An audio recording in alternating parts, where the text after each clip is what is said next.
Good morning, good afternoon, good evening, wherever the case may be. You're very, very welcome. You're very, very welcome to the last home games events, Redfellas, if that makes sense, of the season. Uh, it was an emotional weekend, a farewell to many a legend. Uh, Talking about legends, I have some right in front of you. As you guys can see, the famous, the infamous, the stupendous, call them what you want. We have got an all-star cast, an all-star panel to speak on all things Liverpool, farewells, disappointing seasons, anything you may even want to touch upon. Give us any ideas. We have an agenda, but we're very flexible in the Red Fellas. That's what we're about. Flexibility, adaptability, hybrids. We're the new Trents. Call us the new Trents. We're evolving into new formations and all sorts. But people, first and foremost, like the stream on your way in. Your support and affection and love is always appreciated, and all we ask for is a like. Joining me today, I have the magnificent Steve Plunkett, Conroy, Errol, Keith Cross, fresh from Honolulu, and Cav. Well, I say Honolulu, I don't know. You tell me, how you still got your Saturday night shirt and chain out, and it's Sunday evening. Everyone's about to go work, but you're still looking to go out. What can I say, man? I dress for the weather that I hope for, not the weather that I got. Yeah. So today was grey, so I tried to bring sunshine. Had a few nice little orange juices on the riverside, and now I've come in freshly tanned and ready to say goodbye. Look, before we get into the boring stuff, right, of football and Liverpool and whatnot, the exciting stuff, where have you been? What's your latest adventure? Yeah, absolutely. So now I was in Thailand again recently, running away from the football once again. Been in Poland as well for some work. Been in Dublin. Been in Amsterdam. Yeah, been racking up the air miles, shall we say? Racking up the air miles. Yeah, Terry. Next time, yeah, we're going Dublin. Oh, we're going Dublin next year. Don't you worry about that. We're going Dublin next year. Yeah, I'm saying you're getting around. You're getting around. Big up. This is Evening Lads. Big up the panel and community, man. Good to see you, mate. Always good to see you guys in the building. All good to see you guys. 150 of you guys already camped in here. There should be 100 likes. 50, we put it down to haters. And what the word? Viewers. No, not viewers. I'll think of a word for them. The ones that are just lurking around, not liking us. Just voyeurs. Voyeuring, yeah. That's it. Yeah. The rest of you, normal, decent people, smash up the like. We have got so much to get through. Of course, dear, come to you first. It was the weekend of farewells. It was a chance to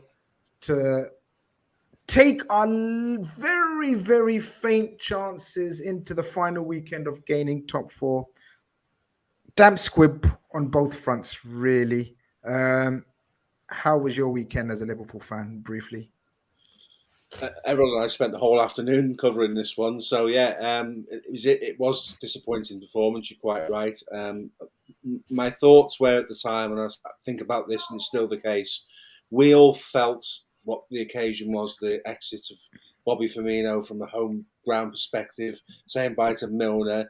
There would be fans in there that would like Oxlade-Chamberlain, and there'd be some that would have a degree of sympathy for Naby Keita.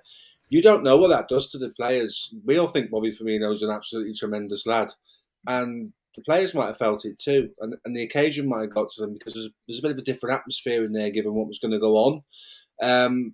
Look, I don't think one game on yesterday afternoon really defines our season and whether we play Champions League football or not. Other games in the season have put us in that position where we have absolutely had to be perfect to try and get there. And it hasn't worked out. And it looks distinctly like Europa League football. It is what it is. We'll have to deal with it. It was a disappointing performance yesterday. And I think what it does is it gives us an opportunity to have a look at our season in 90 minutes, because at times we were decent, at times we dropped off, and at times we were pretty poor. And I think you could say that collectively about the 36 games that had gone on before that. So, yeah, damp squib, disappointing performance, made up that the man got his goal. made up that the lads got the send off that they got. Some deserve it more than others, obviously, but I think it's a bit of an anticlimactic end to the season in terms of can we do it? And I think I would like the 3 points purely because realistically that was all about Bobby yesterday, and it would have been wonderful had he managed to get another one and we'd gone on and won the game. But it is what it is. We will get what we deserve out of this season. Football league tables do not tell lies, and it comes to pass that we are the 5th best team in the Premier League. And there was a time this season nobody in this room thought that was even on the cards. So there's been a bit of a renaissance. Still unbeaten in 11. It's a good platform to build on for next season, but overall, yesterday was a bit underwhelming for me. Yeah, coming to you, a bit underwhelming, I guess, but it was kind of to be expected the way the season's overall panned out. Highs, lows. On the whole, though, pretty disappointing. Would you say? I'm not that bothered overly about the renaissance and the comeback and the ending. Of course, we're going to get into the psychology of it all, but overall, as I tweeted, remember I told you guys I tweeted last week and I got a barrage of abuse for it. I said we don't deserve top 4, and ultimately, we didn't get top 4. Yeah, and I think as well, you look at, we discussed the last couple of weeks, even if we didn't get it, that you and I thought we wouldn't get in the Champions League anyway, due to Newcastle and Man United's fixtures. And to be honest, especially Man United's home fixtures, Newcastle weren't really in bad form. I think that's proved the last 2 games, and they'll probably smash Leicester tomorrow night as well. They've ended the season quite strongly.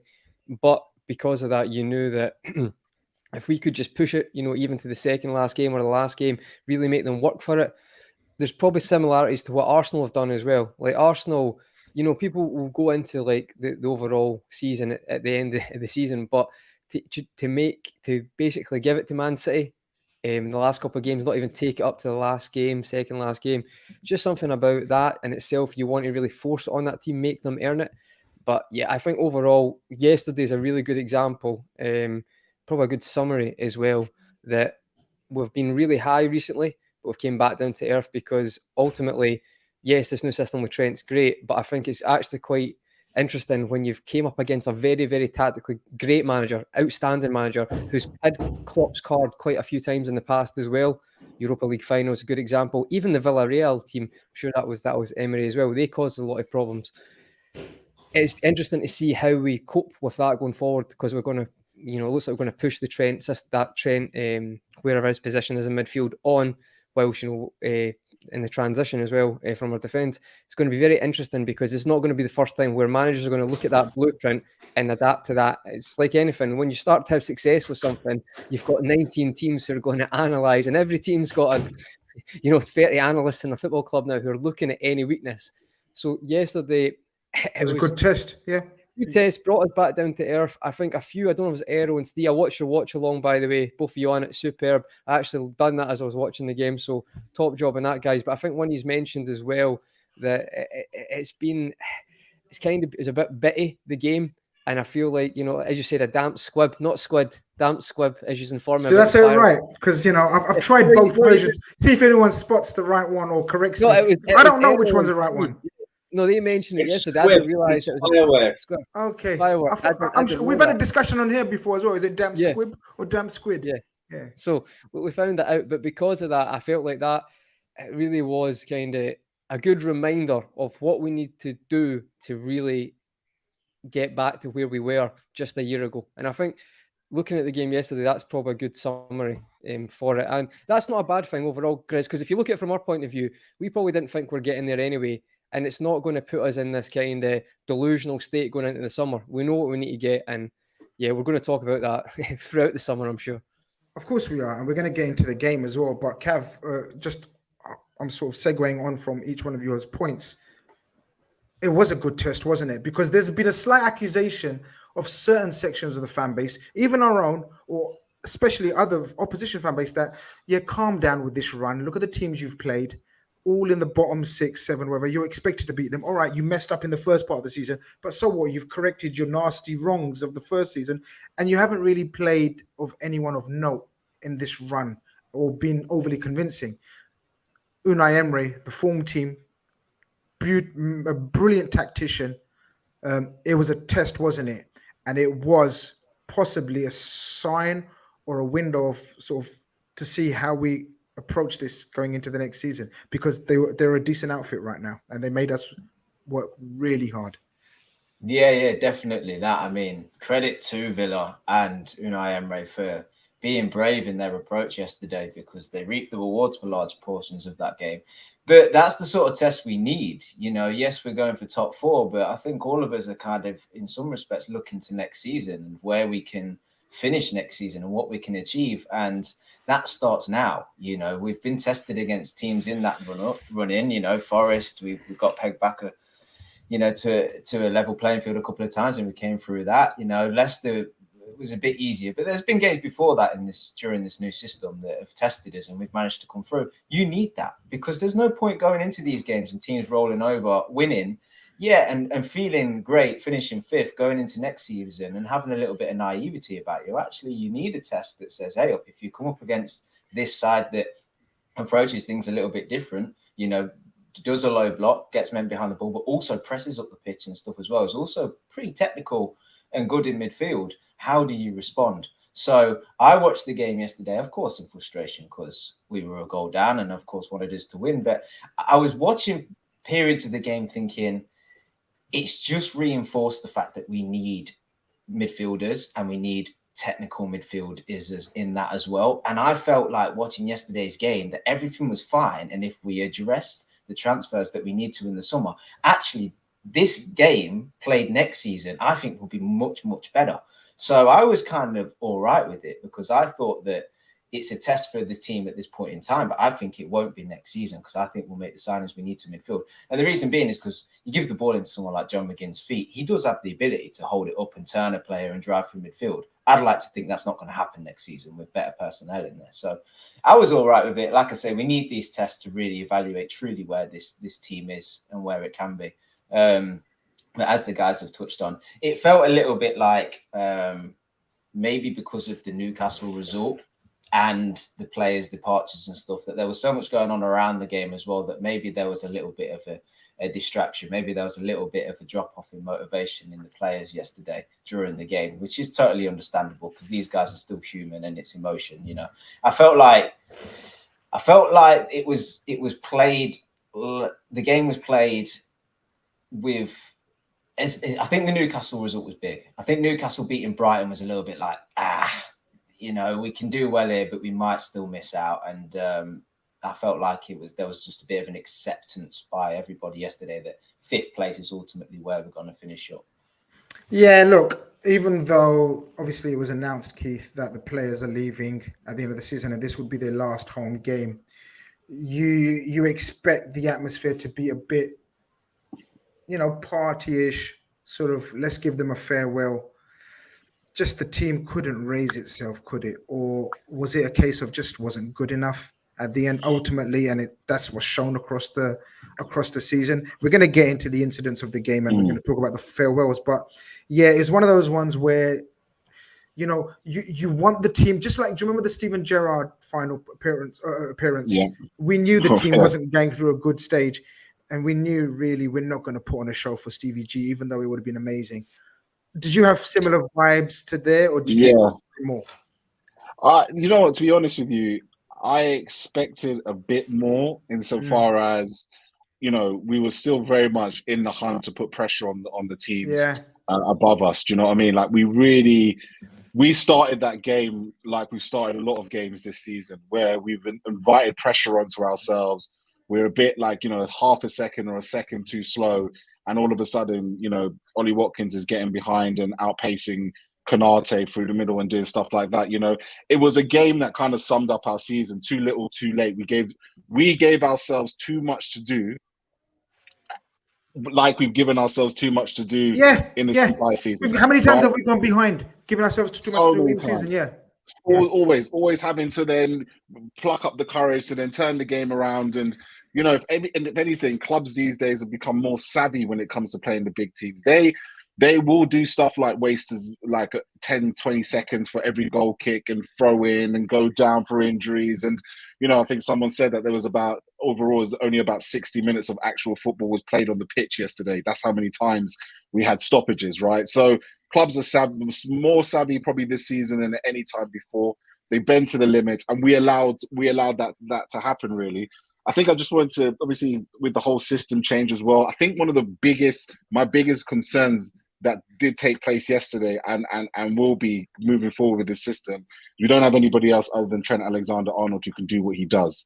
And that's a big problem, because when he gets frustrated and when things are not going for him, more and more I'm seeing it in his behavior and his attitude, and you can tell that he does get inside his own head, gets a bit stroppy, gets a bit frustrated, starts doing stupid things like kicking the ball away, getting himself booked, giving the ball away. He can allow himself to effectively allow the game to get to him.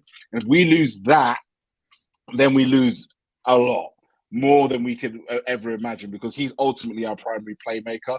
And that's what I feel like yesterday happened to him. I feel like it was one of those games where Villa didn't allow him to trot around the pitch and play passes through the middle, 40-yard passes. Yeah, he was shackled a lot, and at times, and I feel like he got more and more frustrated as that game went on. So if he goes out of form, then what makes of this system that we've been creating that's arguably built around him? So obviously that's my biggest question mark going into the new season in terms of what else can we pull up with if him? that gets And I agree with. yeah. And I agree with Cab. One last thing is the midfield. We played this team now. I think this is like the 4th, 5th time unchanged. Henderson, Curtis Jones, Fabinho. That's not competition, man. That's not competing. When you know that your role is assured in the team and the squad, and you know that Naby Keita's injured, Ox is completely out of favour, James Milner's leaving. When you're safe, I think that does add an air of kind of lax. At times, it's not by design. Sometimes it can just be subconsciously. your place is assured, and you start a game like you start against Aston Villa, and I think that is the knock-on effect. So more midfielders and competition is desperately needed going into the next season. Yeah, we're going to get into the game very quickly, but again, obviously, it's only fair that I get errors overriding views at the final whistle, I guess, of going into the game, the whole mood, the atmosphere. Do you echo what the lads have said so far? What's your take on sort of the game and the overall proceedings before? Yeah, to be honest, I can't really add much more than what everyone's already kind of touched upon, to be fair. I think in terms of what we've seen this season, that was the rule.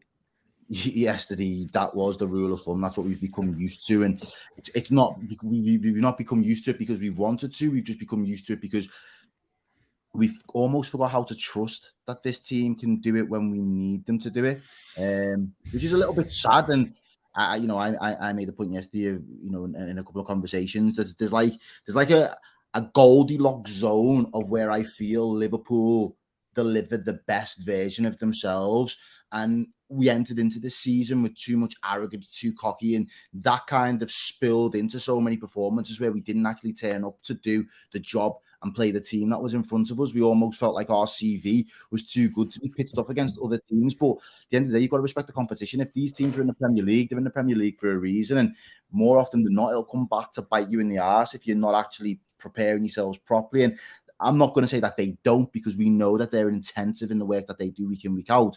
But there's just, I think it was Steve that said, if there's a 5% drop off, that can absolutely derail the good work that you're going to try and go on to do. This is probably slightly different in terms of what I was going to say. In terms of yesterday, I think we went into it as well. We forgot to play the game instead of the occasion. I definitely got too swept up in fanfare and the what it meant coming in the back end of it.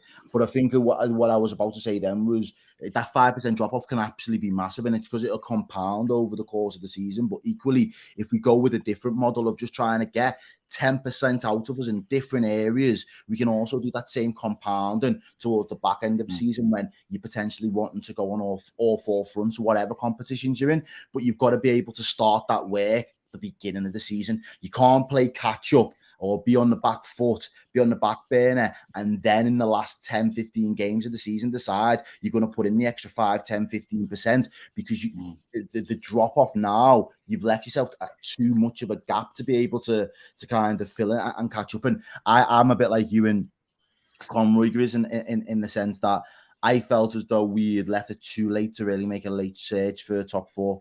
And if we was going to do it, it's the only way we could have done it is if we'd have got those 71 points and applied the maximum amount of pressure possible to make sure that those lads and the teams above us were as uncomfortable right up until the last minute of the league. That was the only time where you just start to get that doubt in your head. But if we weren't perfect, which we haven't been, you definitely can't expect to finish in top 4 now. Of course. People, of course, do not forget our sponsors, our channel sponsors, yourfutcard.com, for all your FIFA cards, banners, prints. Go to these guys, go check them out. They have got some of the most amazing new illustrations and prints out. You type in REDFELLAS when you get to the checkout and you get 15%. Apparently you guys haven't been you've been purchasing via our streams, but not utilizing the discount. What's wrong with you guys? I mean, there's a 15% discount for you guys. This is what some of the work that they are producing right now. I mean, how good is that, right? And obviously the legend himself as well. And in this one, you can imagine selling a few of these. Wow. Or buying a few of these. Yeah. The man of the moment himself. Bobby Firmino. Guys, apparently you're finding that this website is amazing and they're doing some brilliant stuff. Banners, prints, FIFA cards, you name it. But utilize the code. Go to the checkout, type in REDFELLAS, and you get 15% off. You might be able to get another one with the money that you've saved. Everyone's a winner. We go into the game first. Change of plans, Steve. We go into the game. Line up as who said it? I think Keith said it. Same. We kind of knew. Nunes' injury, obviously a bit disappointing near the end of the season. That he seemed to have a little bit of a niggling injuries. But the rest of the team kind of picks itself as it has pretty much for the last month or so. Obviously, there's pros and cons of that, but it just shows you sort of what we're working with and what we need to work with in the summer to not be in this situation. Lineup wasn't a problem. They knew they were in. They had something to play for. It was a right tense and struggle. We started off okay, but I didn't see much control again. I thought they outfought us, outran us, outbattled us, and we didn't regain that superiority at any point, in my opinion. No, I think you're right, and the point you make there about the team sort of encapsulates our problem right now. The back four picks itself. The goalkeeper picks himself for obvious reasons. That's the thing that's the least contestable out of everything at the moment. And then you come into the midfield, and that midfield that three is the best three that we've got for teams when we're playing against a midfield that's got a bit of technical ability, as someone's referenced in John McGinn. It's got a bit of fight. It's got a bit of class about it. Douglas Luiz, who shields the back four really well. Jacob Ramsey, who came inside a little bit and did a bit of a job to shut down the space that Trent wanted to play in. That's the problem. Not enough variation in the midfield. That's why the recruitment, as we all keep banging on about, is really, really crucial for next season. And the point was made before that Keith really made was really good, is that if Trent's not at it, we've got a problem. Well, part of the recruitment is to find someone else who can do it from the other side. So if it's not working for Trent, it can work for somebody else. At this moment in time, as good a form Curtis Jones is in, he's not the solution. We will be looking for a player that Curtis Jones might grow up to be in 2 or 3 years' time. Right now, we need somebody who's at that level to come into the team as a starter next season, and Curtis Jones goes into the rotation. But let's not get that twisted. That's the ideal thing we want to do. We were outfought, we were outbattled, and we spoke about it at halftime yesterday that we could have had no complaints had we been 3-0 down. The penalty's missed. It is a penalty. You can dispute that. And then Alisson makes a brilliant save from a very clever set piece where we were totally asleep. And Ramsey again gets in on the right-hand side of the box, and Alisson does what Alisson does. Villa are a good side. I think Conroy's quite right in giving Emery some praise in that regard. They'll recruit in the summer. They're likely to finish 7th this season. They'll go and recruit and they'll strengthen again in the summer. And with the tactical nuances and the system that Emery's given them, they'll have a good season next season as well. So we're not the only ones that need to and will strengthen. It's going to happen around us. And you're quite right. They showed up in the first sort of 20, 25 minutes. They got into the rhythm of the game a lot quicker than we did. We didn't create anything. We were second to every ball. We were giving away chances, obviously the penalty as well.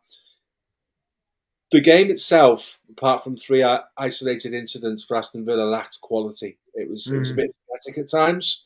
And I think if you look at the last 3 Liverpool games, the first 20 minutes have been about how it's officiated rather than how the game goes. I thought it was very stop-start, very bitty. There were a few little niggles. There was Liverpool players getting on top of the referee. That's becoming a reoccurring theme.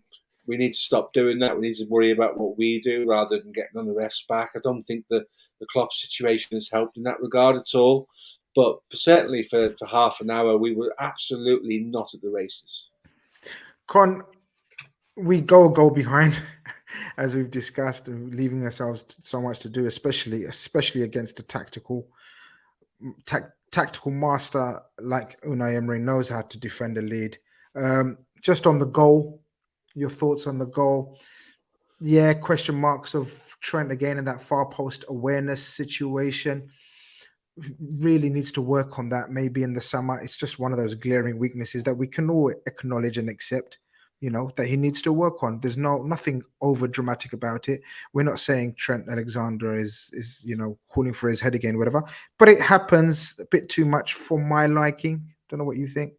Yeah, I know. I think just to add on that before we speak about that as well, Grizz, the actual penalty, Ollie Watkins looked very confident against Kanati from the very start of the match, which shows you the confidence he has now. I think, it was a good moment for us to see that Kanati's still a young player. He's not going to, smash every player he comes up against or absolutely dominate. There's going to be people who test him. That comes, again, from the tactical. Basically, every time McGinn got it. Now, this has been a Scotland fan. He done this to Spain a couple of months ago, done it a month ago, did the exact same thing, had Rodri coming out, saying this is the way you play football, considering Spain were diving for the full match. But we'll not get into that, we'll not digress. But I'm not exaggerating. When I say this with John McGinn. Like, people joke, this is not a joke. He is that bulky and wide, especially from his rear end. It's not a joke, right? That you can't get around him. And you've seen that with Liverpool fans. Like, Fabinho's trying to come in quick to McGinn. That's not how you defend McGinn. And you've seen it numerous times. He'll hold them off. He'll take a touch to the left. And he's got very good at seeing the through ball now and seeing it. And obviously, Emery targeted, because of the way Liverpool's line was, to go early on that ball. And that's where the penalty comes. So I wanted to just highlight that fair play to John McGinn. He was at St Mirren to start with. No one thought he would ever get to this. And now he's like a consistent Premier League midfielder. So just from a Scottish bias, I have to say that he showed it. He showed it quite a lot now. But on that as well, Grizz, that was the first wake-up call. I think Aero actually mentioned that on their watch-along. It was the first wake-up call. The penalty should have been a wake-up call for the squad and the team. It seemed like we didn't quite wake up from that. And then a few minutes later, it's kind of scramble in the box. It comes out to Douglas Luiz, actually. He cuts back on his left foot instead of hitting it first time on the right. Whips it to the back post. And I'm going to be honest, it is poor defending. He doesn't track the runner great, but it's a very, very good finish. A first time left foot Jacob Ramsey across the keeper. I think, I'm not comparing them, but Kylian Mbappe scored a similar goal this season against Marseille away when the ball came over. It's a very, very good finish. And I feel like that in itself, in isolation, you can kind of accept. You can say, well, fair play. But there'd been a build-up, as you know, Grish, and you mentioned that earlier. You could see something was coming. You could tell Villa felt confident. I think Errol's point earlier about, it's the farewells, we're far too into that, to be honest. That, for me, seeing Gerrard's last game at home losing 3-1 to Crystal Palace, right, should have been in your head from the get-go that you need to play the match, not the occasion. And I think we all got far too swept up. I mean, there's been numerous things, and obviously it's a big farewell, but you need to get the job done. And I feel like Villa were quite happy to be the villain. I didn't mean that there. But they were quite happy to play that part. And I think there's a few instances in that game where you could just see their tails were up, and I wasn't surprised at all. And going back to Steve's point, they could have been a few goals up. It wasn't just that moment. There was a few half chances as well. If they played the right ball, I think they were in a one-on-one with Alisson again. And on Alisson's save, can I just say the only reason Liverpool are anywhere close to getting in the Champions League is down to that man, because he is ridiculously, the amount of saves he has to make for a top team where we were and where we've stayed it's far too much. And I think last season, I think he was in the top 5 for one-on-one saves again. That in itself is a problem, to be honest, but he's still amazing goalkeeper. So I just wanted to give him his credit. No, I think it's fair to say it's probably the easiest player of the season, and from a Liverpool point of view, in many a year, I guess. But Cav, Conroy didn't mean to put the pun in about the villain and Villa, but I think there was a bigger villain on that pitch. So it seemed throughout the game, and for both sides. I'm going to add, of course, we're going to speak about the Liverpool decisions, but that refereeing, that officiating on the whole, including the VAR, we're going to get into that later. But even in that opening half an hour, he just didn't seem to have any control. I'll admit it, Fabinho got away with about 5-6, mostly all on McGinn. They got away with loads of stoppages, rolling all over the place. It's so important the referee sets the right precedent, because Villa wanted that kind of game, stop-start, especially when they took the lead. And we just struggled to get any control as a result. Yeah, we know this. We know Liverpool, since we've sort of tweaked this system. We don't like to come out the blocks firing straight on the attack. Actually, we like to get the ball, control it, get the passes off, make sure everybody's got a touch, try play through Trent where we can, and build into the game. But like you mentioned earlier, we were out fought from the off. So suddenly that anxiety is put into your head that, okay, we're going to have a repeat of a lot of performances we've seen this season. They're overrunning the midfield. They're getting in on goal. They're getting chances and this and that. So it's not a great start to the game, and it goes through. And what you kind of need in that period, I always believe, for Liverpool is just to get on the ball and keep it and just move it about. Don't necessarily be progressive, but make sure you have the ball at your feet and build from there. Create the tempo yourself. But that's very difficult to do when the game is so stop-start. And this is something that we are going to face more and more, because if the system gets us back to playing well and getting performances, teams are going to have to try and disjoint us and put our nose out of joint. And this is one way they're going to do it. They're going to try by fouls. They're going to take their time over throw-ins. They're going to time waste at goal kicks. And we just need to find a way of overcoming that. Usually if you're the better team and you're actually winning the duels and you're on the ball, you'll be the one getting fouled or progressing up the pitch, not the other way around. So we could start by just being better overall. But it's difficult to build rhythm in the game. And I'm not too sure how much of an impact the performance. Klopp was obviously up in the stands and he wasn't on the sideline. And I don't know how much of an impact that had, because I'd like to say if he was on the touchline and he was there barking orders at the teams, that he maybe would have drummed up a bit of, enthusiasm out of them and then an extra 5%. But then based on the performances we've seen in the system where he has been in the dugout, it's hard to sort of really lay that claim. So it's difficult. The referee didn't set the tempo. I think, correct me if I'm wrong, guys, I think the referee in yesterday's game was the same man that Klopp shouted at as the fourth official in the Spurs game, which got him the ban. Correct. Which seems a bit crazy, right? I know there's only so many referees to officiate these games, but it feels like every single week. It's John Brooks. It's John Brooks. Cav, he's fourth official. Does a lot of VAR. I think he's one of the highest regarded for VAR. To be fair, I've not seen him take that many of our games for refs, but obviously refs do. If you watched kind of Howard Webb's chat on the press roll this week, refs obviously there's only so many refs, so they have to do the games as well and the VAR. I think he does actually have quite a good reputation for his VAR ability. Gets a lot of games for that. But again, it's not John Brooks' fault that Klopp ran up and shouted at him. John Brooks has not said anything. I think anyway, he was the one who told Tierney to give him a yellow card. So you could say that if you want, but I mean, I don't think it's maybe the smartest. But again, if if you're thinking refs are biased, you're going to have a problem with any ref, aren't you? No, that's what I'm saying. There's only so many, and there seems to be a problem with all of them. So I don't know how we get out of that it's very clear. It's very clear that the levels of officiating are just atrocious across the board, across the Premier League. Disagree with course. that. Not, You know how you not solve the problem, though? You know how you not solve the problem? Put a mic on all of them. But Second, Errol, did you not listen this week? Howard Webbs came out and said they would have them mic'd up live, but that's FIFA's rules why they can't do that. Well, So fuck FIFA. FIFA make up their own rules themselves that- anyway. Bum FIFA. but I'm that's about not- the FA. But that's not. It's not I'm their fault, for- is it? They can't do that.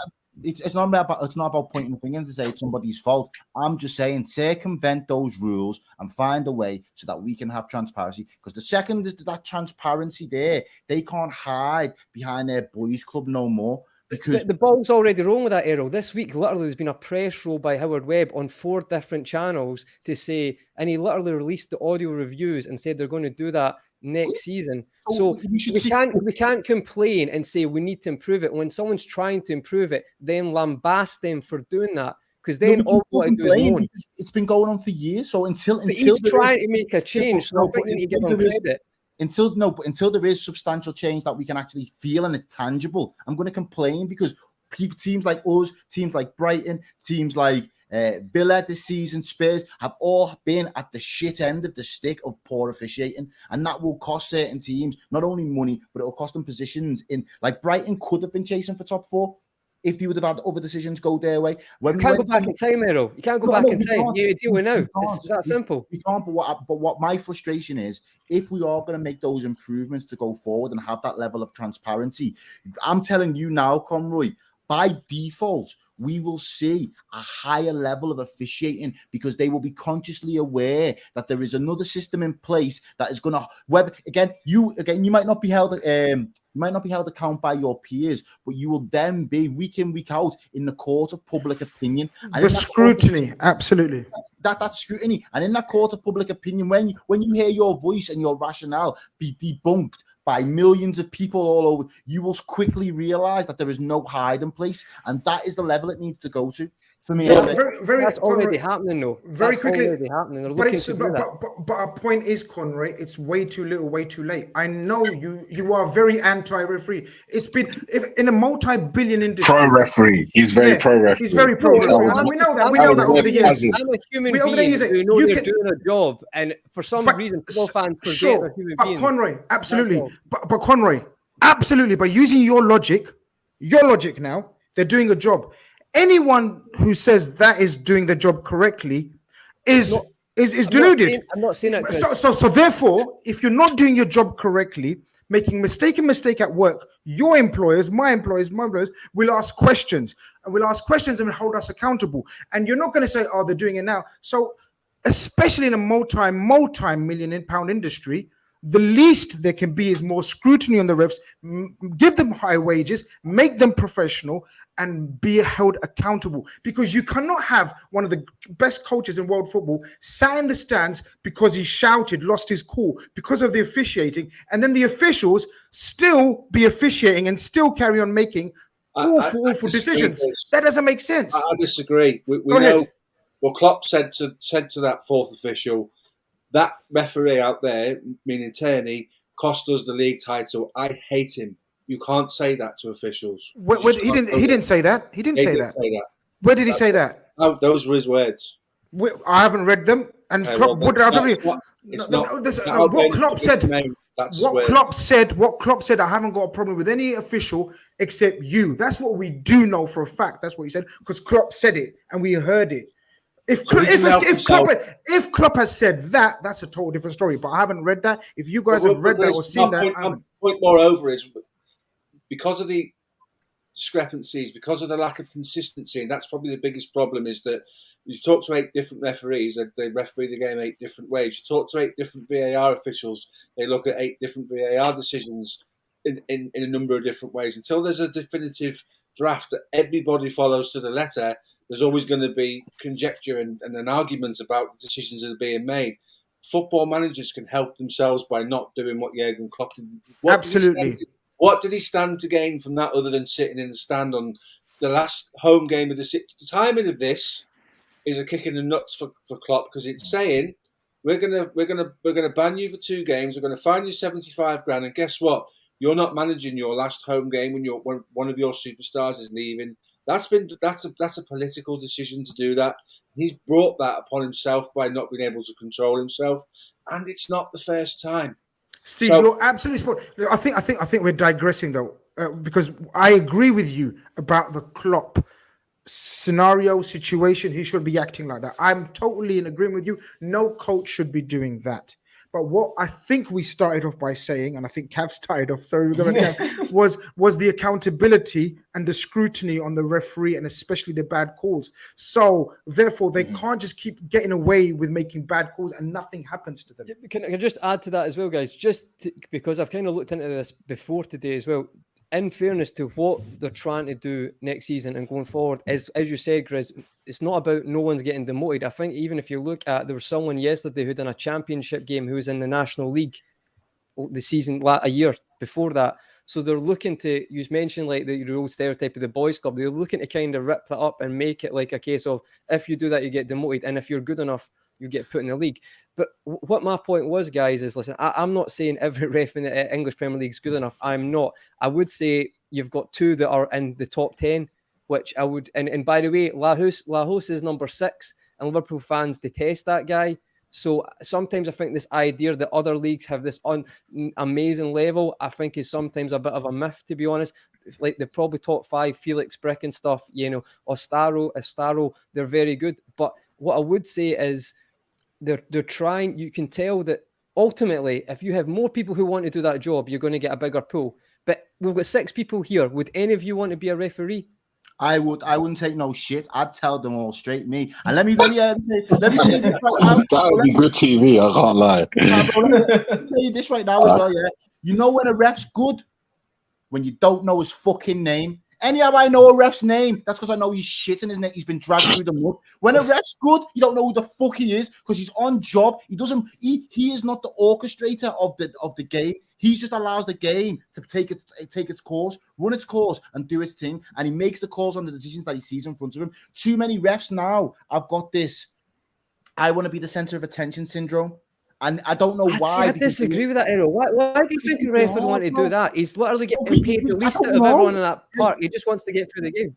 But bro, have you not seen the way some of them carry on? It's the old cliche. It's just because it's against your team. You think they're literally just trying to do a job. Like, but Conrad, before we move on, we're gonna move on from the ref chat. Way too long on the ref chat. But what I'm gonna end up with, Conroy, it's not about just us though. I literally said we've mentioned and we've seen incidences with every club that have been horrific decisions. Horrific, but it shouldn't be in the Premier League that is made up of million. If it's a small little, and we can say human, if it's affecting people's jobs and careers and positions as teams, there should be far more accountability and scrutiny. That's what we're saying. I think that's what's going to happen, though, Grizz. I'm just trying to say that they're trying to build a foundation right now. Like you talk about who is Mike Riley, it used to be, and But what we're saying, it's too late. But it is too late because it might have affected a few clubs. It should. Why has it taken this long? We're saying. Yeah, but again, like Rome wasn't built in a day. Like you're talking about, like you want complete transparency, and you want that. You want the transcripts, like you want the audio reviews, which I agree, and I think you're going to see that. But like it needs time to give a chance to get there, and I think next season you're going to see that. But my point is, I think there is refs who aren't good enough in this league. I think there's some, like Mike Oliver's one of the best in Europe, right? Anthony Taylor gets the World Cup as well, so. What my point is, though, Grizz, is I'm just saying I agree with the frustration, but I just think at times it's like it's not going to get there like that, and you need to try and make it as encouraging an environment as possible to get a bigger pool of people who want to do it. Now, right now, I'd say 95% of people wouldn't, a bar and arrow, obviously, in this group here, which is fair enough, but a lot of people wouldn't do the job because of it's a non-win job. If you're in a football team, you can win and get credit or you can lose. If you're a ref, you're getting lambasted. If you're a linesman, I was at the Liverpool-Arsenal game. The linesman got called effing blinding all game. What job's worth that? Honestly, that's why there's such a small pool of people want to do it. It's not rocket science. You make it more inviting, more people do it, you get a better standard. But that's just my point on it. I think yesterday, by the way, we were going to talk about decisions. It's not on that. I just think, in general, these changes are going to make it better. It's going to get the best people in the best league. And that's what I'm saying. Give it a chance. That's all I'm saying, guys. Tav has the final say. Yeah, you have the final say on it because just to bring it back to the and game. then went quiet. So you mentioned referees, everyone wants to say. That's a yellow card, lad. That's a yellow card. Yeah. I don't even want to look at the comments. I'm not even going to look at the comments, right? I'm not even going to look at the comments. Let's get back to the game. And the point I tried to make was that he was letting these time wasting situations go. He was letting some fouls go and not others go. I agree. Fabinho in particular should have got pulled up on a few occasions. But we get to a point just before half time whereby there's an incident that involves Mings and Gakpo. And the point I'd like to make on this, because I'm sure we'll go around. Well, let's get into that. Let's get into that because that's the next major incident talking point that we're talking about. Go for it. And the only thing I would do just to tee this one up is say that when there's multiple refereeing decisions in the game that are only little, as in he's taking too long on a throw in, let's make sure we make him aware of it. He's going down through a head injury when the ball's just traveled 40 yards. You're clearly fine. Stop wasting everybody's time, and all these little decisions, they're small decisions and they upset the rhythm of the game. But the thing I don't like is when you get to a big decision, you're not just making a decision and how to react to that big decision. You're letting the other little decisions and the flow of the game and the way you've officiated it lead your decision making in this incident. And that's where I think with this incident with Mings, karate kicking Gakpo in the chest, it's like, yeah, but he's endangered the player. He's hurt the player. The whole point of officiating the game is to make sure that it starts and finishes and you protect the players. The player wasn't protected. He got kicked in the chest. You can see the marks. So regardless of whether you think it's a foul or not, or whether he won the ball or not, or whether he intended to or not, he hurt the player. He didn't endanger him. He hurt him. So the thing you're meant to be officiating and stopping, you allowed to happen. And I think the reason that he didn't get the red card, personally, was because he realized he'd sort of messed up throughout the game on the officiating. He didn't have control of the game. And when you don't have control of the game, your decision-making is affected. And that's why I think he got away with one Mings. I thought it was a red card. Keith, I want to get for me. You can go on about that as well. For me, it's a funny one with these type of challenges, right? Because obviously, you can turn towards the Diogo Jota situation that happened with Oliver Skip at Tottenham and everybody was up in arms about it. When it comes to sending offs for reckless play, I do think I actually think there's a lot more clarity on this than people lead on to believe with referees.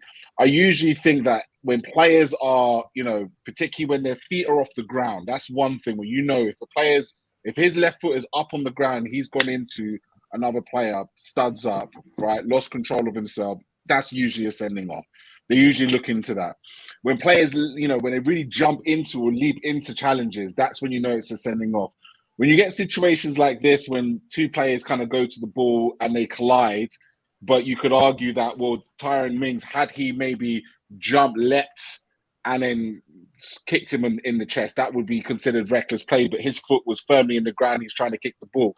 That's where I feel like the referees will look at it and say, look, is he trying to make a genuine attempt to make a clearance for the ball, and it's just so happened to be a real mistake. And we've got to accept that sometimes in life, on the football pitch, mistakes, between individuals can happen and people can get seriously hurt. You look at head injuries as well and stuff like that. You look at elbows that might sometimes flail in and someone's busted open all of a sudden.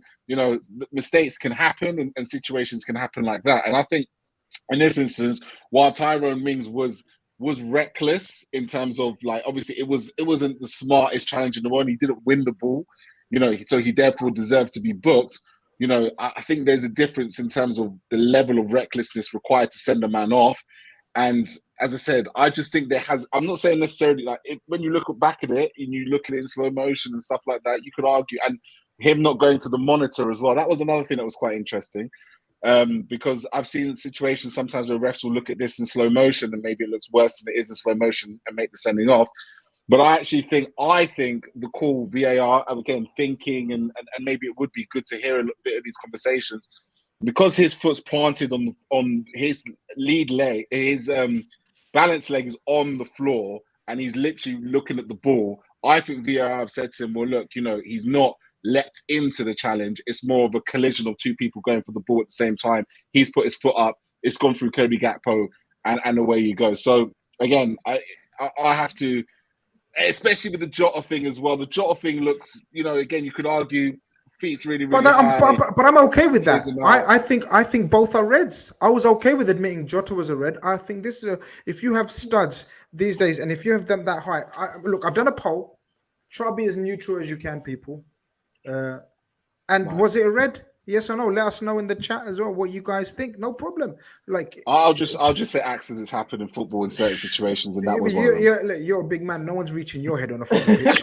That's the problem. That's why you're safe. You can say this. No one's reaching your head. Imagine Keith kicking you in the chest. You getting up and he goes, accidents happen. Trust me. You should see what happens when I shoulder bar somebody. No, mate. I'm telling you, it's not happening. Errol, just your thoughts on that. Sort of, I know Errol's got to go, and I want to get your tribute or not to the player that we're going to talk about. But look, before we do let you go, look, we do end up getting the equalizer. We there's not much else to talk about apart from the incidents. Another incident I want to get your thoughts on was the offside goal. Obviously, you guys done the watch along, probably didn't have a clue what was going on at the time. No audio, bro. Exactly. So now that you did, so we touched upon the red card, not red card. We don't get the equalizer. So we think we get the equalizer, but it gets disallowed. Your thoughts that you do know what's happened now. Well, now that I know what's happened, I still don't make no sense to me, bro. Still don't make no sense. Still don't make no sense. Oh, and I say that because in real time, I'm sat there with Steve and I'm looking at Steve thinking, Steve, filling. Do you know what's going on? Yeah. Do you know what's going on? Because I know I'm stupid, you get me? So I'm looking at it and I'm sitting there and I'm thinking to myself, normally you just get the lines out and the lines will indicate whether the player was offside or not in the situation. If it's that tight, cool, I can live with that.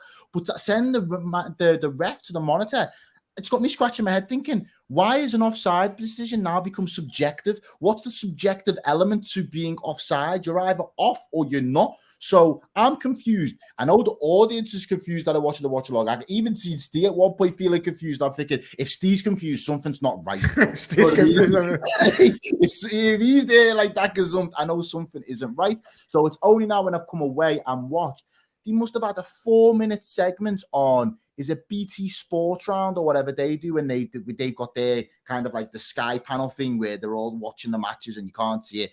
And they're saying they had what's the guy, the old Donny that used to Peter Walton, but doesn't go a good job explaining this as well. He does a fucking awful job, but he's the expert, and he's like, no, it'll be given as a goal. So when I hear Peter Walton saying it'll be given as a goal, you know it's getting disallowed. I'm thinking it's already been disallowed. So now, actually, when he's turned around and said, the ball's come back into play, and the defender now has blocked it, and it wasn't an attempt to play the ball, and as it wasn't an attempt to play the ball, Verge is now active in an offside position. Yep, that's the official explanation. That's the official. That's the line they're running with. That's they haven't redacted it. That is the line they are running with. They've built a hill and they're prepared to die on that.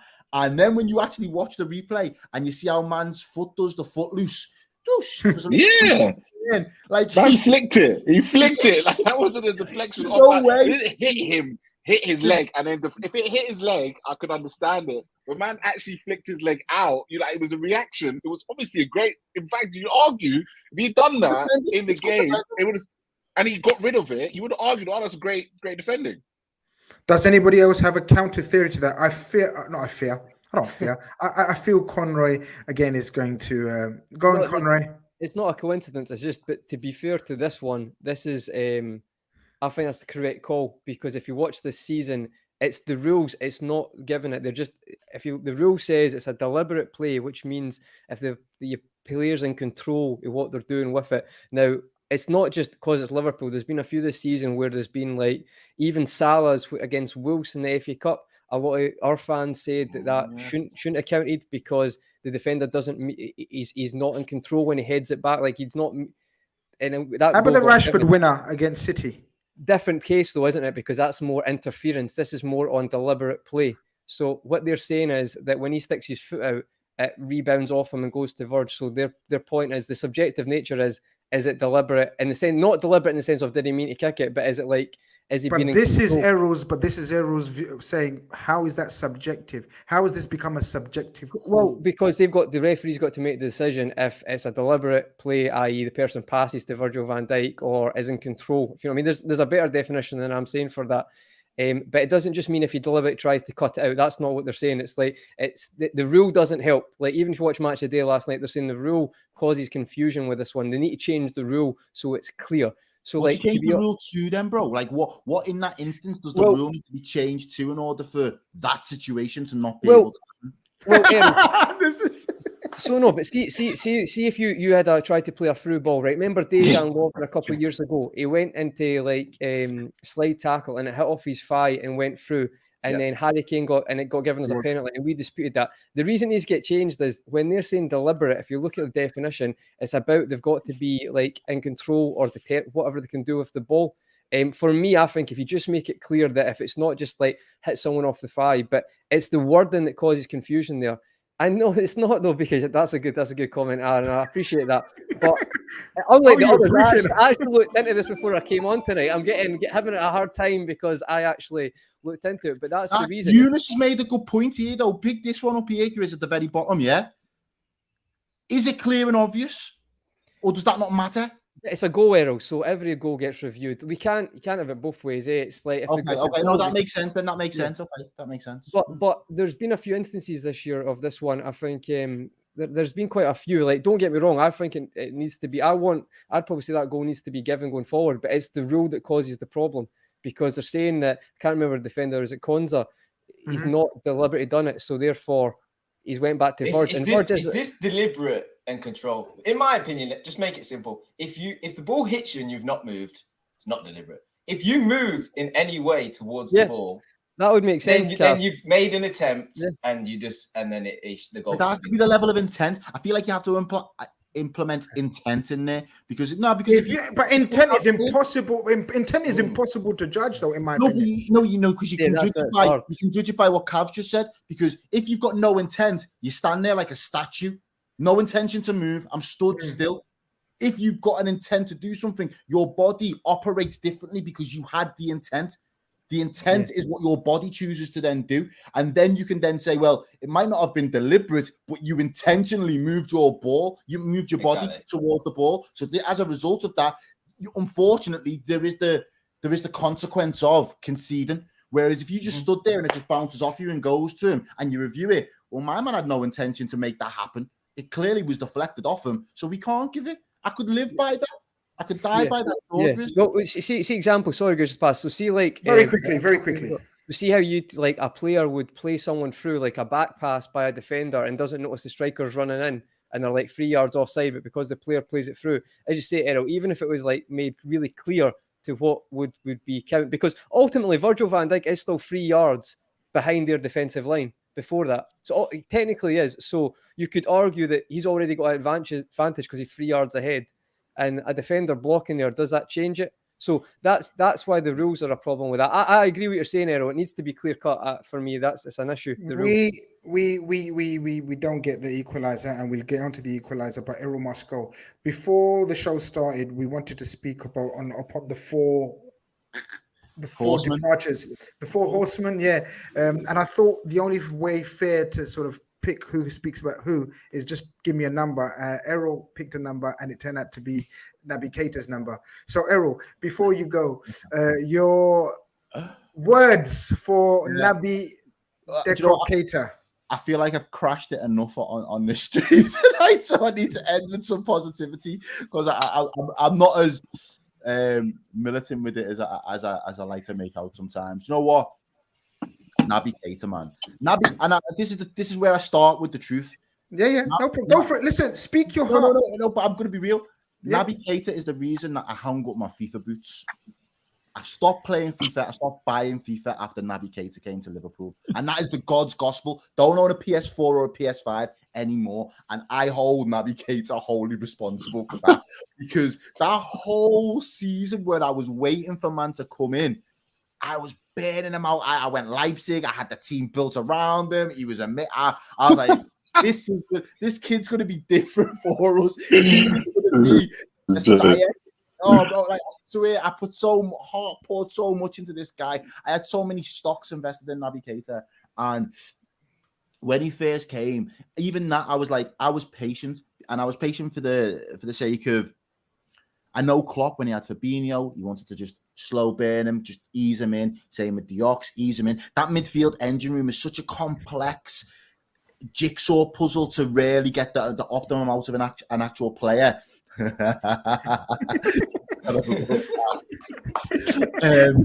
Just to let you know, He's even wearing black and white stripes. I've just noticed. I know. You know, it'd be ideal if it was the other way around, because I look like I work at Foot Locker with this one. But if I had it the other way, That's a good one. Do you know what? Fair play. The chat, like some of the comments, next level. Sorry, Errol, on you go. No, it's fine, man. It's fine. So yeah, I understood that there was going to be a period of adaptation and a period of bedding Naby in.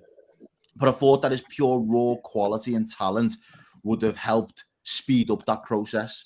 Unfortunately, what actually happened was his body broke down and wasn't robust enough to be able to deal with the demands of playing with that Liverpool. The way, especially where Liverpool's midfield was, I genuinely felt at the time he was meant to take us away from being the combative, rock and roll type, front, all guns blazing type of midfield, and he was meant to add a little bit more guile and a little bit more craft in there. But the longer it went where we wasn't able to get that run of games out of him, the more we had to stick to what we was and keep the way we was, which then meant it was like a double-edged sword, because then it meant when he had to come and play, he had to play the way that we was playing and not really being able to build around his quality. And I think it was just like a constant toing and throwing and pulling and pushing of that motion for us. We never really was able to ascend into what Naby could have offered us. And we never really was able to turn our way from what had been working up until that point. And it left us in a rock and a hard place with someone like Naby Keita. Ultimately, I am very frustrated about what his output has led to in the years that he's wore a red shirt. He come in, he got the number 8 shirt, the amount. I don't even think he felt the pressure, and that seems weird because we know who he picked the shirt up off, but it never looked like he felt the pressure and wanted to be on the pitch and was a try hard. It was almost as if just here for the vibes at some point. So it was very difficult. Personality-wise, he looked like he had a lot of personality up until maybe last season. I think the back end of last season and this season, I think he's went within himself. I think he's knew the writing's been on the wall a lot, and he's not really offered that same personality to the social media team, to the fans and whatnot. And there might have been some issues behind the scenes. However, credit where credit's due. He is still part of what has probably been one of the greatest Liverpool sides of my lifetime. So there will still always be a level of respect. I'll respect any lad that puts on a Liverpool shirt at the end of the day. You've got to. These lads have trained all of their life to be in the position that they've been in over the last couple of years. So I respect it. He has still got some highlights. I personally just wanted a lot more from someone with as much talent and as much promise as Naby Keita. I think you've absolutely smashed that tribute. I was fearing much worse. The way you responded in the WhatsApp, I thought, okay, here we go. This is going to cause outrage and maybe stop. If he was a £20, if he was a £20 million signing, no one would be asked. No one would be speaking about it. You're right. Absolutely. Look, I don't know about the others, and we're not going to go into it individually because we're running out of time. We've got so much to still to talk about. But I think you nailed it. I pretty much echo those sentiments. Everyone, I know you need to go. Appreciate your time and love always. We catch up real soon. We'll catch up real soon, definitely. Take care. All the best. Yeah, look, Naby Keita, I think Errol summed it up really well. The next person I'm going to go to is Steve. Steve, you managed to pull out Oxlade-Chamberlain. Your thoughts on still fairly young Oxlade-Chamberlain? Okay, 30s. He's 30 or something. Still not old, but yeah. Oxlade-Chamberlain. Yeah. Frustration is a word Errol used in his analogy of Naby Keita. I have some frustration with regards to Alex Oxlade-Chamberlain. So he joins the club. He's fundamental for a season or so, where he's probably one of the first names on the team sheet. Picking up the ball, he's driving at people. Manchester City will attest to that drive and that ability to create and score goals. He's playing absolutely out of his skin. Then he has a horrific knee injury in a game against Roma. We need to remind ourselves it's 5.5 years ago. It's been very, very difficult to get back into the exactly, yeah. We need to remind ourselves that he can't get back into the side. Part of the reason why it hasn't worked for Ox, and I don't think it worked for Naby either, is we suddenly realised if we push the back line far up the field and use VAR to catch people out, we can compress the space our opposition want to play in. And in doing so, we killed off all the space that Oxlade-Chamberlain wants to pick up the ball and drive into. Exactly the same as the attributes that we thought we were getting from Naby Keita. What frustrates me about Oxlade-Chamberlain is yes, he's had his injuries and he's been rehabilitated and he's come back. And I'll go back to the Nottingham Forest game in the Cup where he was the most senior player on the pitch. They substituted him after 75 minutes because he wasn't doing it and he threw his toys out the pram. What I needed to see from the guy who came back from injury, who could have played a big part in this season, especially given the travails that we've been through, is a guy that rolled his sleeves up and wanted to prove to himself he could do this. I've not seen enough of that. It takes a certain calibre of football player to break into a club side like Liverpool and stay there. Then when you come out for a prolonged period due to injury, that process starts again. And he never really got on the wagon with that. For me, it was kind of like a little bit of self-pity. He should have been showing Jurgen Klopp in that Nottingham Forest game, look, I can play with Mo Salah. I can play with Thiago. I can play with Virgil van Dijk. Not I'm in a game here with, with Cade Gordon and Tyler Morton and players like that. I'm not in the same realms as them. I'm in your first team squad. But I don't ever think he did enough. What I do hope is he goes and finds himself a club that suits his style of play and he gets a run of games. What I will close with this on Naby Keita, on Oxlade-Chamberlain, is that he should quite rightly look at his medals with pride, because when we won the league title, he played a part in that. Our journeys into Europe and our re-emergence as a major force in Europe, he played a part in that. So I think he should look at those medals and he should feel like he deserved them. I can't say the same about the other fella that Errol just spoke about, because I don't think he contributed too much. But with Ox, it's now a case of our system doesn't suit how he plays.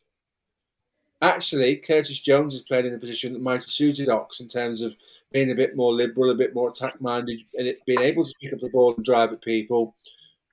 But Ox is 18 months too long in the tooth in terms of not fighting for his place, not showing Jurgen Klopp what he was capable of, and not wanting to be a guy who was banging on the door for the first team. It's very easy to go missing in situations like this, and for me, he's done that to some degree.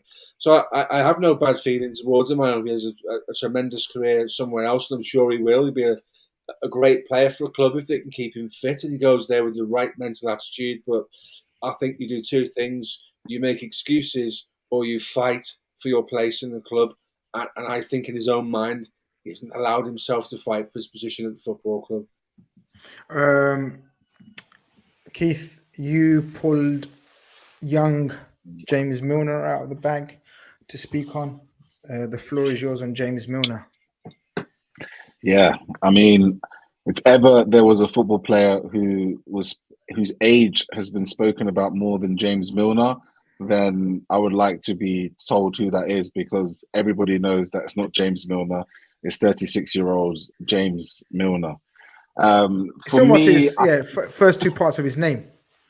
It's part of his name. It's part of the name now, and forever so, because this man has been playing Premier League football now for 21 years. Wow! I think that alone just is a testament to what he's. He was playing youth football with Wayne Rooney, right, and the likes as they've come up. Players have come, players have gone, players have retired, but James Milner has still managed to bang out over 1,000 minutes of football for Liverpool this season.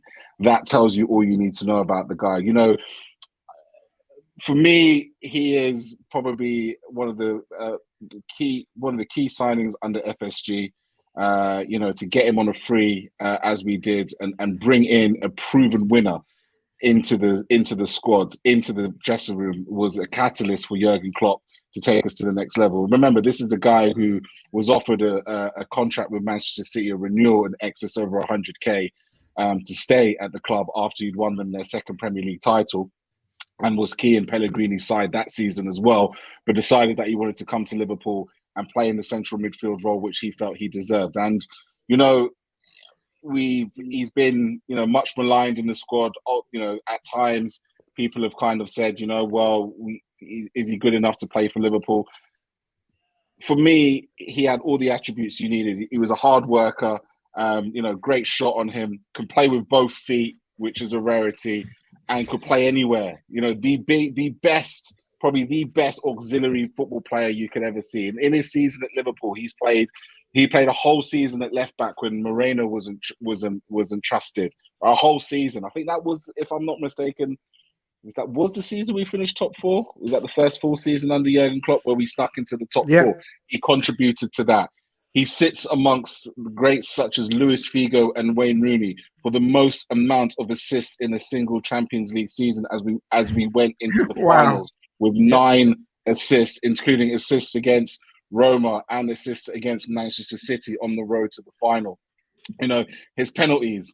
I mean, some of the people forget how big some of the penalties that he scored. Remember the game against PSG?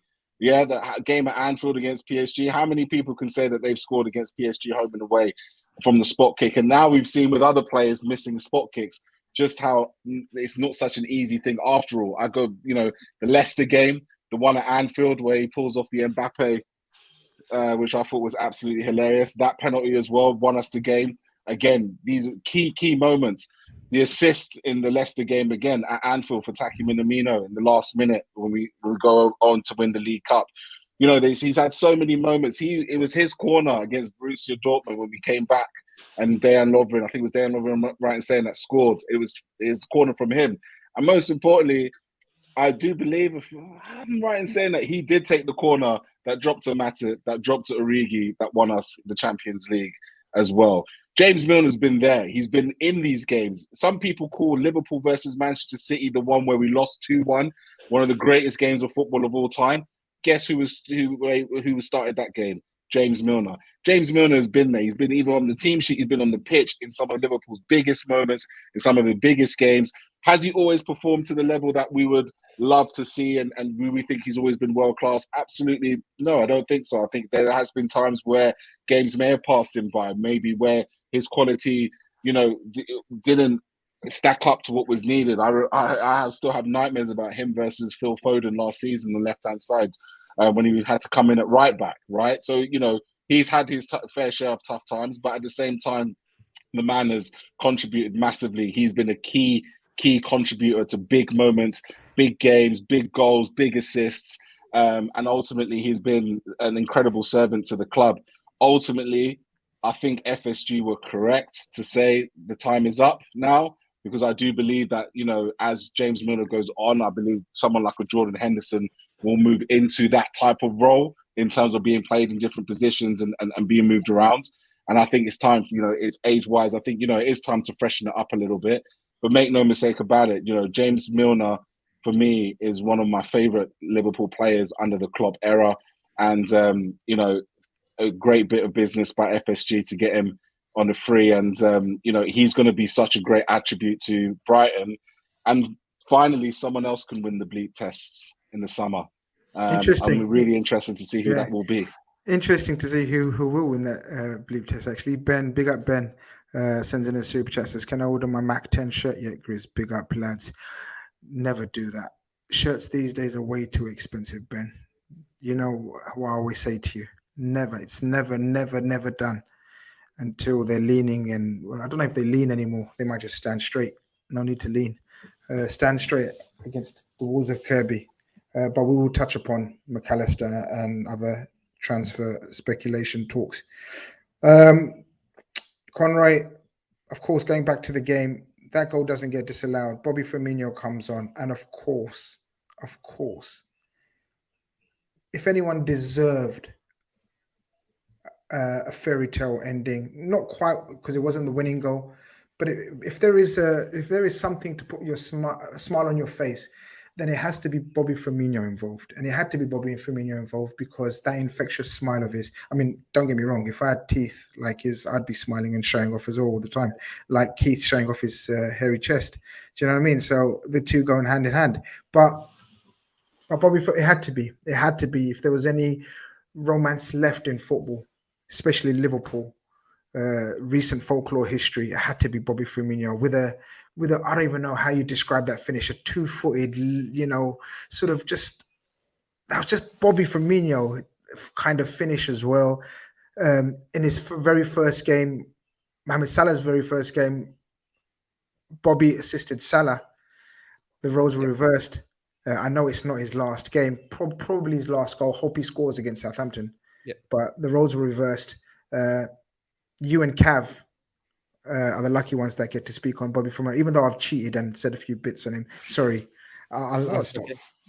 Okay. I'll go first because I think Cav said if I let him go, he's going to get a bit emotional. Yeah, Cav's just recovered. Yeah. Cav's tears have just dried up like a few hours ago. So yeah, we're going to say he's just got in. He's just got in. He's just got in. Yeah. Cav said if you let me start, you might as well end the stream because there's no point talking about anything else. But yeah, I'll be quick on this one then. Yeah, absolute. Yeah. Incredible player for us. 2015 signed him. It's 8 years now. Yeah, I'm sure that is it, from Hoffenheim. Originally came as a number 8. Brendan Rodgers, to be fair, didn't really know what to do with him. Then Klopp got him and said, "You don't know what player you've got in your hands." Turned him into this false 9. But obviously he had the ability to do that anyway, the intelligence. Liverpool legend, won everything with us. So he is 110 goals and 72 assists. This is all competitions. I mean, to score once for Liverpool is an amazing feat, but to be that integral and have those stats and do that, have some massive goals as well. Personal favourites is maybe not the obvious ones. The Crystal Palace goal when he had the man bun, when he chips the keeper one-on-one. I thought that was an unbelievable goal, actually, the yellow kit. Just in general, I think when you think of him, this is my last thing I'll say on him because I'll let Cav, he can take it away. I know he's actually desperate to say something right now, but I would say is not many players would say that over the Premier League era, you get front threes that maybe last 2-3 years. I think there's a stat on that. Like they don't usually last longer than that. This front three have, and not many players actually have get themselves actually cemented as in one of the best front threes that the PL era ever has. And he has done that. Firmino, Mane, Salah is up there, and I think a lot of people would agree with that. I think it's kind of just accepted. So for someone to come and do that, settle in to the community, just love the club, and as Steve mentioned, he is a great man as well. You can see that. You can see the affection he has for the place. Really, really taking the club in. I think it's an amazing achievement. You've came over here. You're going to be remembered for me as a Premier League legend as well, because you don't get in those maybe the top 5 front threes ever in the Premier League. You're a Premier League legend. So I think he's been an unbelievable signing. If we get any other signings half as good as that, it'll be a success. So yeah, just incredible player. Wish him all the best, and whatever he does, we'll keep an eye out for him. But I think I said it in a tweet yesterday. Thanks for the memories, Bobby. Si, senor. And listen, if you saw the footage yesterday, I know everyone was saying we're going to get emotional, but just to see a full stadium, just singing the song. For me, I actually had the moment early in the season in that 2-2 against Arsenal when he scores the equaliser. So chuffed I was there that day, because you just seen the stand for 5 minutes after that, not singing anyone else's name, just singing Si, senor, and it was absolutely bouncing, and it was great to see. So yeah, absolute legend, and I'll let Cav carry that on and get everything off his chest now. Go for it, Cav. Yeah, I mean, wow. I mean, when he announced earlier in the season that he would be departing, it was one of those where it kind of like it hits you. You think, one of the famous front threes going, one of the famous pivotal, I would argue the most pivotal player in the system that delivered so much success is going. And I kind of like put it in the back of my mind. I thought it'll come down the road. And then it came this weekend, his final home game. And I tried to write something. I tried to tweet something, and I did like 10 tweets. And I was like, I cannot find the words to summarize this guy. And he's quite overwhelming trying to describe a player that gives so much. And I come to the conclusion that when you think about what's beautiful about football and what you think makes this club so special, you could use the same words to describe Firmino. He is on the pitch. Conroy talks about goals, assists. He does things that make you think, wow, what an incredible bit of intervention and skill and flair. We never expected that, and that's entertaining. He does things that are like bizarre and crazy, and you think, why would he do that? But again, you're entertained, you revel in it, you enjoy it with him. It gives you happiness. And this is what we're all here to do. And this is why we like football. It's to be entertained. It's to see things we don't see in our everyday life.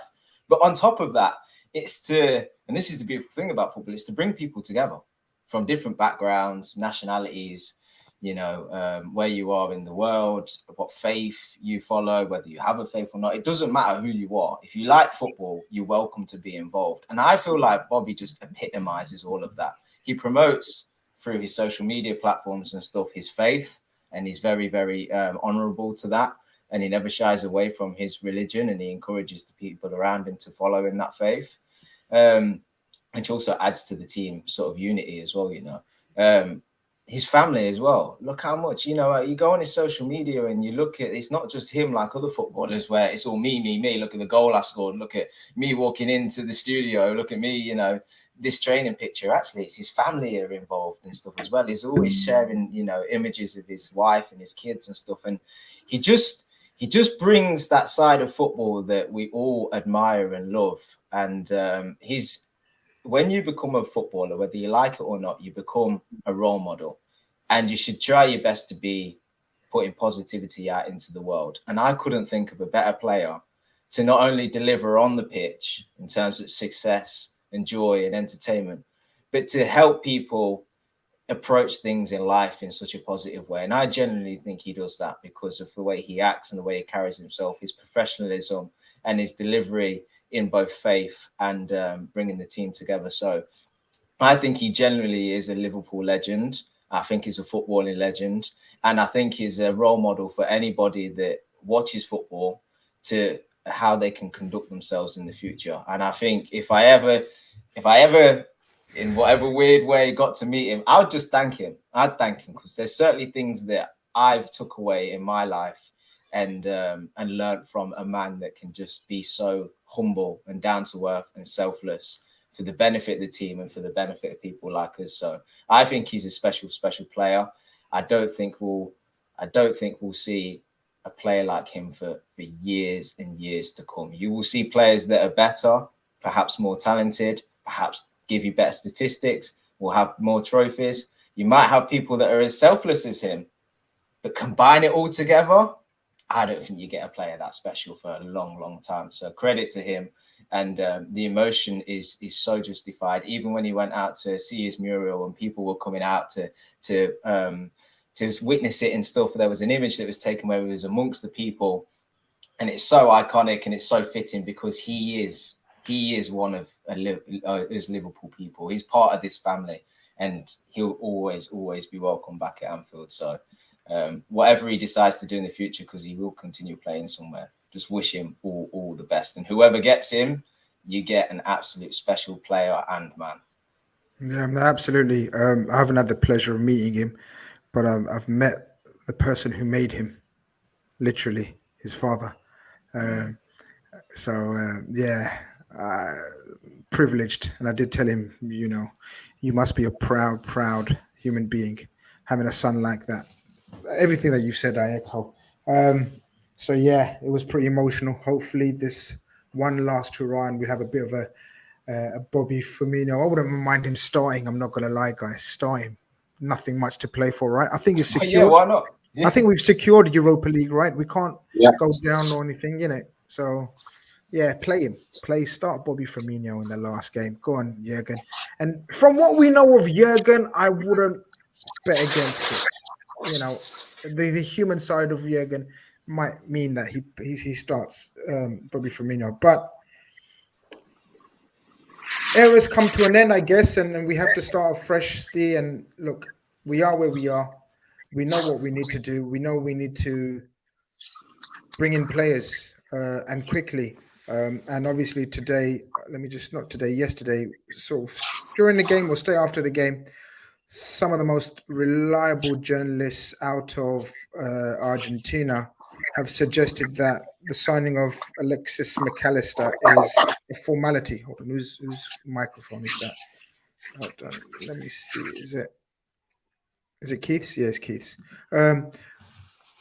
Steve, this Gaston Edul is apparently the Paul Joyce of Argentina.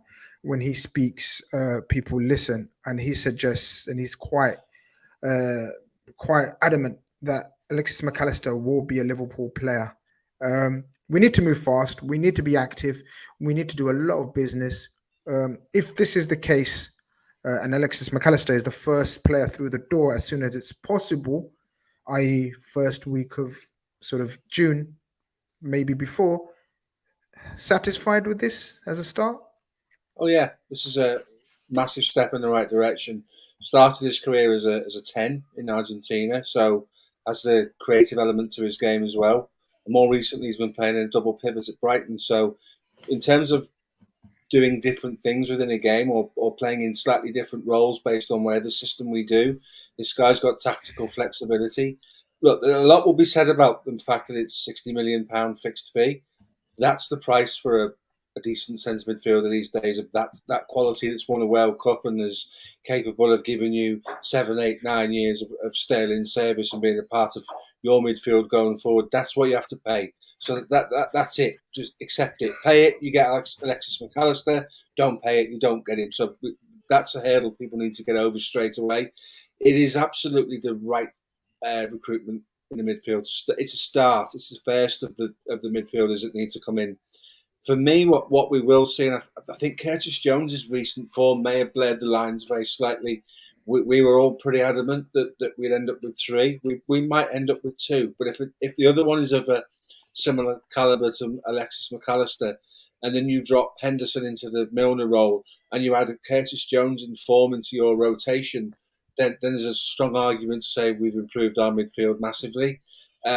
This guy's superb. He's got a little bit of everything. Tactically aware to play in a double pivot, can play further up the pitch, can play in the 8, can play in a 10. So I'll talk about Curtis Jones. There are players out there that are already what we hope Curtis Jones might be one day, and this is the type of player that ticks that box. So we've been screaming for it for as long as I can remember. We've got one. We need to add another one of a similar ilk to that, or a Gravenberch or a Ugarte with slightly more defensive-minded attributes.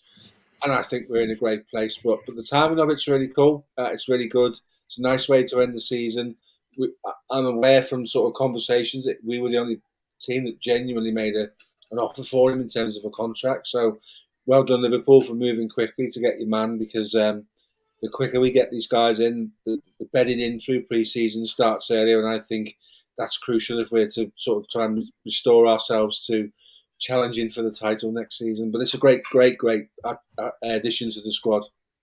Yeah, Conroy, it is, and as we've discussed, and Jurgen Klopp has alluded to the fact that we need to move quickly. We need to get everything in place by the time pre-season, because of the nature of last pre-season. It was scrambled.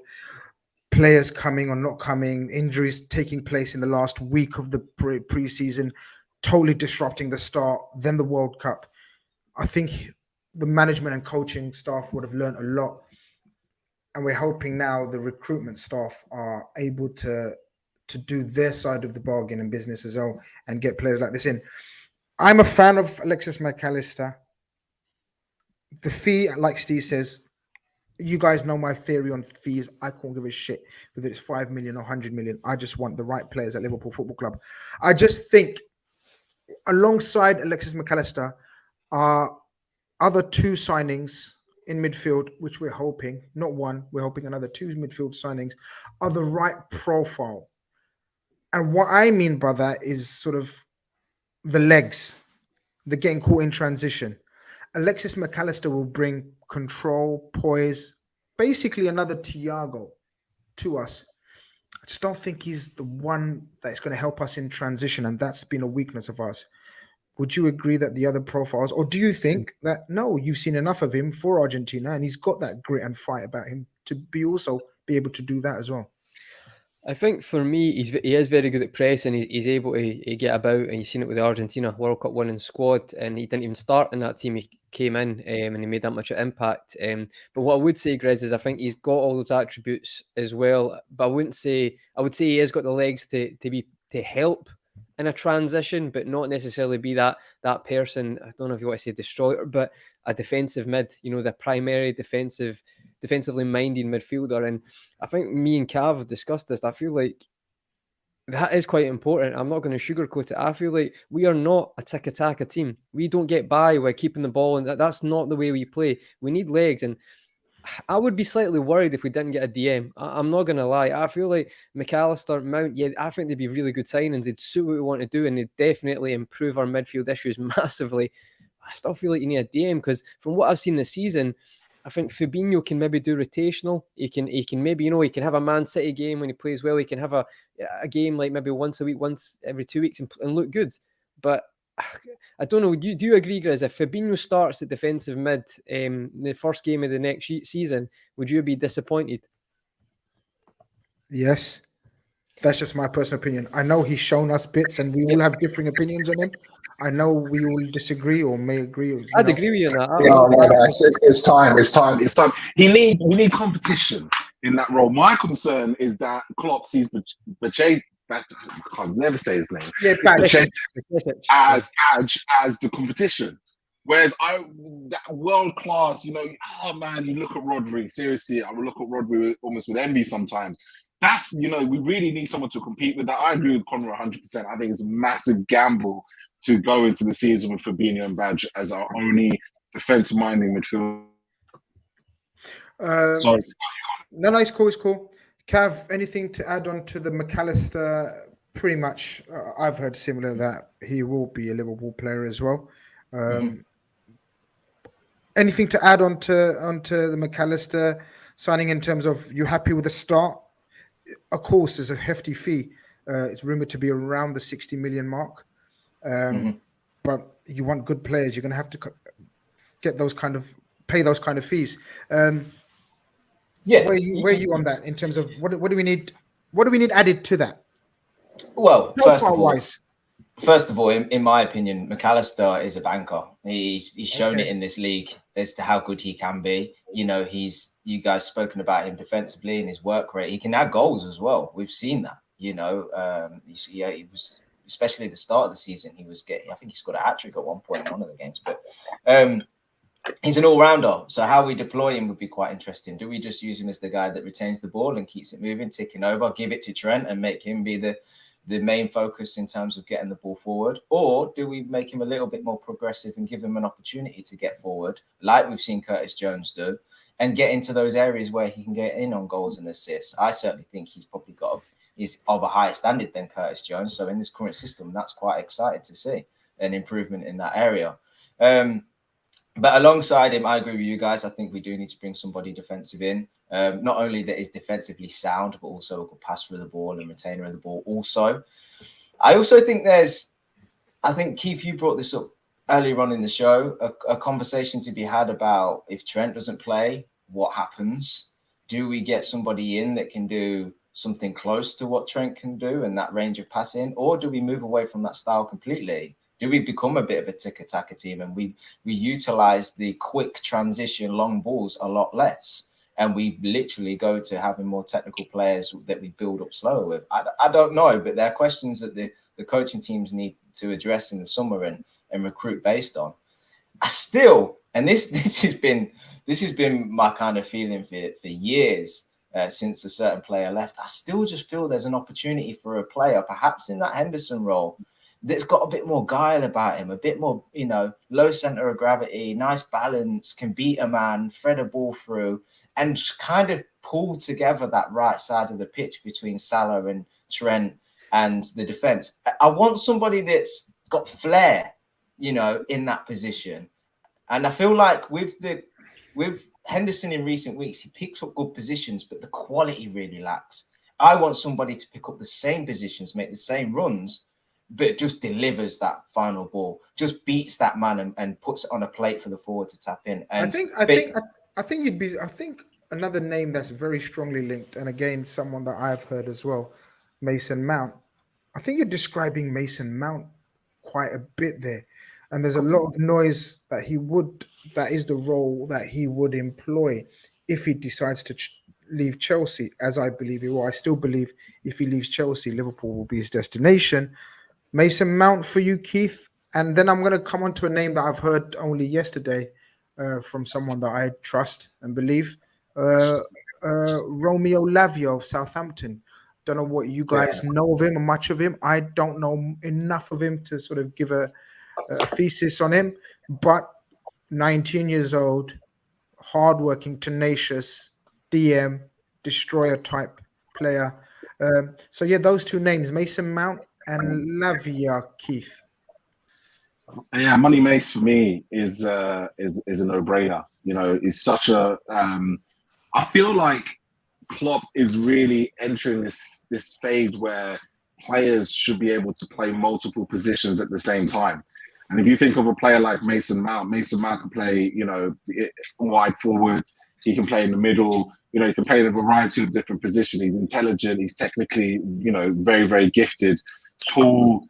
He can take a set piece. You know, Champions League winner. You know, and the main player in that. And I think he's just lost his way a little bit at Chelsea this season, you know, because Chelsea have just been, in my opinion, probably the worst. And sorry if there's any Chelsea fans in there, but the worst team this season for the amount of money that they've spent. I think Chelsea have been an absolute disgrace to their fans. So I think Mason Mount coming to Liverpool and, you know, really being able to work under the tutelage of Jurgen Klopp takes him to another level. And to your point, you know, and that right-sided position, you know, his pressing is really, really good. He's very good on the ball.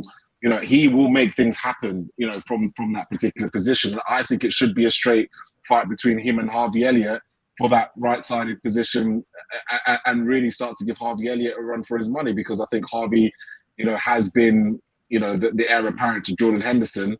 And I think Henderson's going to be played in a number of different positions this season, but I think Mason Mount should be that guy in that right centre midfield position. So, you know, I think it would be a brilliant signing by Liverpool if they can pull it off. I still think it's going to be, you know, I think there are a lot of clubs who see him, and obviously Chelsea as well. You never know what Pochettino might come in and be able to convince Mason Mount to do moving forward. As for Lavia, very, you know, energetic, you know, a big fan. A lot of big players, people are big fans of his. It would be a typical, an old school FSG signing to pluck someone up from a relegation side if the money is right. Again, a lot of energy, which we need in that midfield. Do I know enough about him? You know, again, if we're looking at the type of funds that Southampton are asking for, then I'm not so sure. I think I'm hearing upwards of £30 million for a player that, yeah, has been decent, but, you know, Southampton have been generally quite poor this season, and he's not really been able to change that much of the course of their season. So, you know, if you can get him on a cheap, then I suppose that answers your three. If not, then I still think that, you know, the third man should still be, you know, we're letting go of a lot of big players here, a lot of big wages, and I don't want us to snipe for the third as far as I'm concerned. The third should be just as big and important as the first. I think so. Yeah, I agree with that. I think it's a huge summer. We know this. Trying to get the right profile is huge. Of course, I just want to very quickly get your. Steve, I'll come to you, and probably only you. We only got time for you now, but a lot of names being branded out. It's not like Liverpool's media to be briefed as much on targets. Have you guys noticed a lot of names? Usually we work in secrecy and private, but it's quite open. The reliable tier one Liverpool journalists have put out quite a few names, the likes of Nunez, Mount, sort of Kefren Turam's been mentioned, and of course the ones that we've spoken about. What's your thinking behind that? It's a bit strange to be linked with so many players. Liverpool usually work in privacy, secrecy. Yeah, a lot of the outlets are letting out the same names, so nobody can be specifically blamed for a potential leak of something, or something that is or something that isn't. So they're all kind of looking after each other by all going with it. Neil Jones said Ugarte is not on Liverpool's radar, whereas Matheus Nunes might be. Is a player that you could see that happening. Just on the Lavia one, when we talk about 19-year-old midfielders who we're uncertain, we've got our own 19-year-old midfielder who we know can play in the role and do the job we want him to do. if you sign Lavia, you've then got two 19-year-olds prop up the back of your midfield.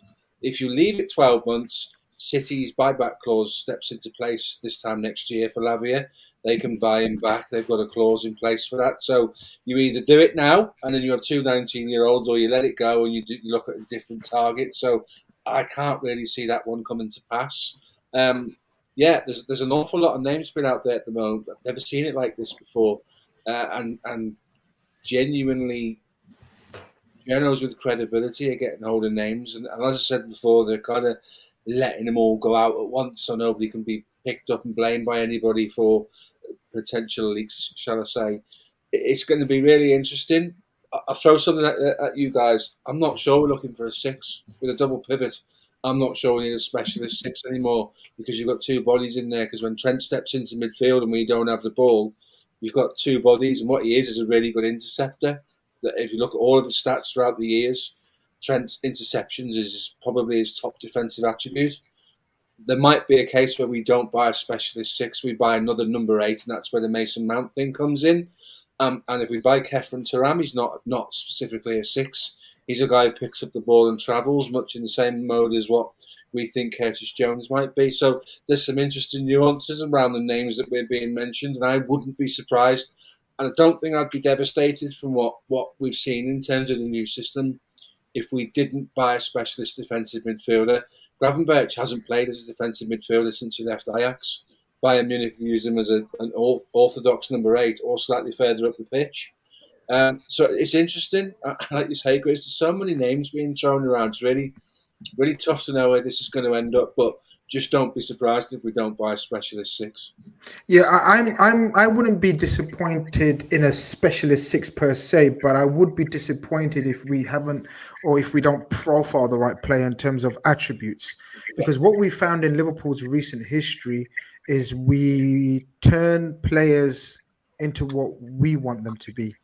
We have a great history in recently doing that. Remember, Fabinho wasn't Fabinho the way he played at his previous club like he is with us. Gini Wijnaldum, Curtis Jones, so many. Harvey Elliott, we've tried to change his position. Even Thiago Henderson was a right winger. We tried to start playing him at number 6.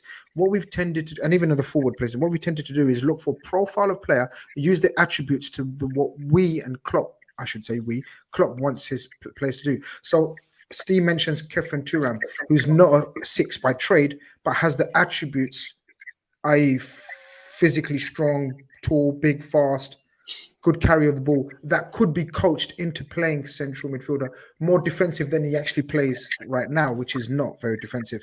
But so I think it's intriguing. I think there's huge potential. Of the list of players is huge in terms of potential wise.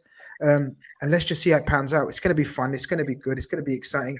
And it's going to create good content that we're going to cover for you guys to the best of our ability. Once again, I'd like to thank the chat first and foremost. You guys have been amazing. Keep us going. We're nearly just over 250 likes. Smash that like button. Last request for likes. That's all we ask for on this particular show, and a bit of respect. The respect we get. The likes, we could still do a bit more.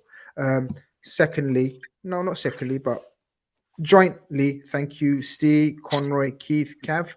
We will be back next Sunday for sure. And in the midweek and during the week, we'll have some shows for you guys. Smash the like on your way out. Don't forget our sponsors. And this has been REDFELLAS on a Sunday night. Take care, peace, love, and tranquility. Si, senor.